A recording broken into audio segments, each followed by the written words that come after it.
પાટણ જિલ્લાના રાંધનપુર ખાતે આવેલ તાલુકા પંચાયત કચેરી ખાતે તાલુકા પંચાયતમાં હિસાબી શાખામાં ફરજ બજાવતા ચૌધરી ખેતાભાઈ તેમની 34 વર્ષની નોકરી પૂર્ણ કરી નિવૃત્ત થતા તેમનો ભવ્ય વિદાય સમારંભ તાલુકા પંચાયત કચેરી ખાતે તાલુકા વિકાસ અધિકારી અને તાલુકા પંચાયતના પ્રમુખ ઉપપ્રમુખ તેમજ અન્ય તાલુકા પંચાયતના સ્ટાફની ઉપસ્થિતિમાં યોજાયો હતો, જેમાં મોટી સંખ્યામાં લોકો ઉપસ્થિત રહ્યા હતા।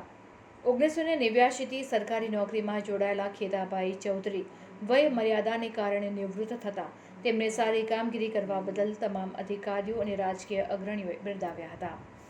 મારું નામ ચૌધરી ખેતાભાઈ સવાભાઈ બંધવાળ વતન છે અને હું 1989થી સરકારી નોકરીમાં જોડાયેલો અને આજે 30/6/2024ના રોજ નિવૃત્ત થયેલો।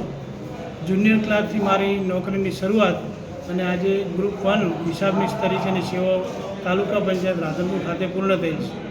મારી કુલ નોકરી 34 વર્ષની થયેલ છે, એમાં બધી હિસાબી કામકારીને લગતી સેવાઓ પૂર્ણ કરેલ છે અને સરકારની નાણાકીય નિયમો અને એમાં અમને અભ્યાસ કરવાનો સરકારી યોજનાનો સેવા દરમિયાન ખૂબ મોકો મળેલ અને પ્રામાણિક રીતે સેવાઓ અમે પૂર્ણ કરેલ છે અને એનો આજે અમને સંતોષ છે અને હવે નિવૃત્ત પછી પણ કોઈ સામાજિક છે, કોઈ જેને મદદરૂપ થવાની ભાવના અમારી શક્તિ પ્રમાણે એ રીતે હું મદદરૂપ થઈશ।